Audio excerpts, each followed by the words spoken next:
dealing with what an optic design can bring, subtle features that can give us a better quality. And to that effect, this particular talk is, we have just seen about different features of the haptic, the square edge, all these add up to finally give you a clear vision that lasts for long. And that is what all of us want.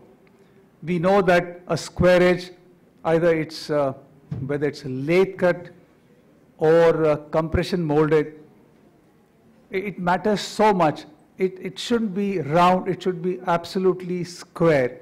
In that case, it can really prevent. And to add to that, what we have today is a posterior surface that's treated. And of course, with that comes the aspheric surface, which also makes a huge difference.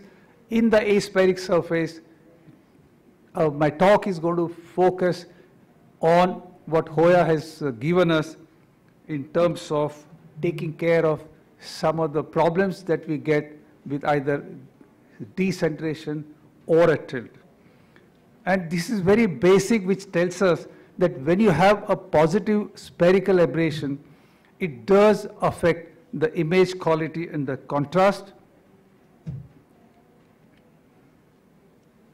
But we have to also remember that even the human eye has enough spherical aberration that's taken care by a good balance between the positive cornea and the negative crystalline lens, which fortunately we have it in the young age, but which goes away or becomes less as we age. The total aberrations in the eye, they increase literally threefold between the ages of 20 and 70, and it increases at a rate of 0.15% per year. How does the asphericity influence? When you put a traditional lens, we know that the depth is better, but the image quality is not good. And that's the reason we have this zero spherical, which kind of gives you fairly good depth and quality. But a negative lens will give you better quality at the cost of depth. But we have to remember that the pseudophakic eye is not a perfectly aligned system, and that's where the talk focuses. When implanted in the capsular bag, a perfectly done surgery, the lens decenters typically around 0.36 millimeter from the visual axis, which makes the lens slightly decentered on the visual axis. And this natural physiologic misalignment, as it is, degrades the quality of a traditional negative aspheric lens.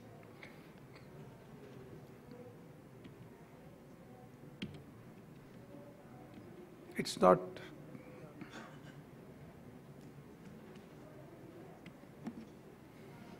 So, talking about decentration in a lens, if you compare a spherical and an aspheric lens, tolerance of a negative aspheric lens to decentration is definitely less than the tolerance of a positive aspheric lens.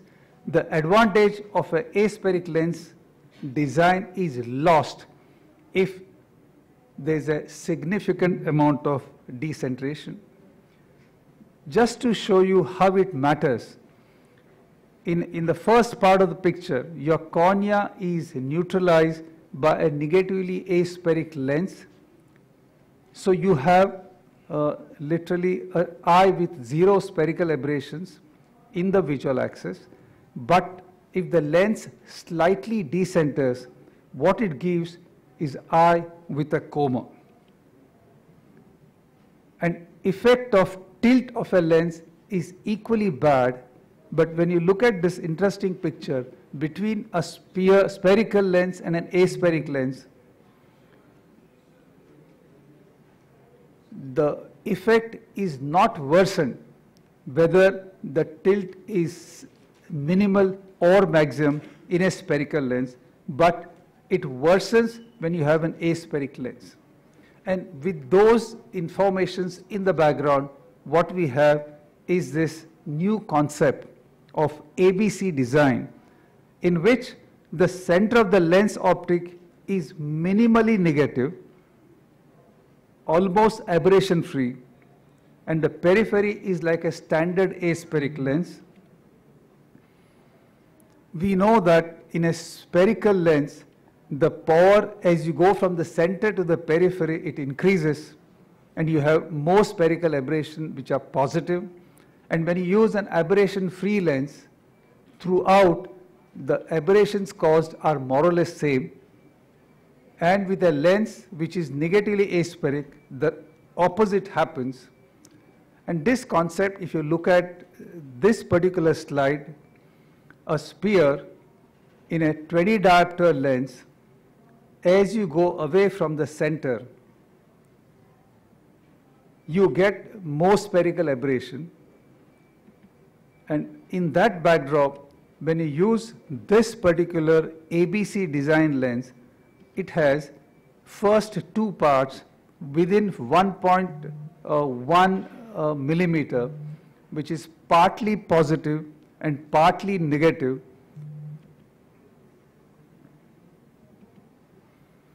Because of which the first zone will give you a coma, which is the convex surface gives you a positive coma, and the second part of that or second zone gives you a negative coma, and together they cancel each other, because of which in the center you have minimal distortion. And again, if you look at the effect on the different effect of decentration on contrast under different illumination, this picture shows you that when you are at the center, an aspheric lens, a negative aspheric lens has the best contrast, but as the pupil dilates or as the decentration increases, it rapidly goes downhill from around 0.2 micron, and spherical lens will constantly have a low contrast, whereas the ABC design lens, it can sustain better contrast, although it is less than negatively the standard aspheric lenses for almost up to 4 millimeter. Now this, in terms of actual life, tells you what? That even if there's a decentration or a tilt, this lens performs better. And to find out, we did a study in which the aim of that study was to estimate the coma induced by Hoya lens, where we studied decentration of less than point as against equal to or more than 0.4 millimeter. On a Hoya machine, we measured angle alpha, the eye trace machine, in millimeter, which is the distance between visual axis and the center of cornea, which in turn corresponds to center of cornea or capsular bag or the lens. So effectively, angle alpha is the amount of decentration with respect to visual axis. And the results were very interesting. The mean angle alpha in a group of 30 eyes with Hoya lens was around 0.4 millimeter. 15 eyes had angle alpha less than 0.4, and 15 eyes had angle alpha equal to or greater than 0.4, and the mean internal coma at 3.5 millimeter zone was around 0.086 microns. The mean angle alpha in a group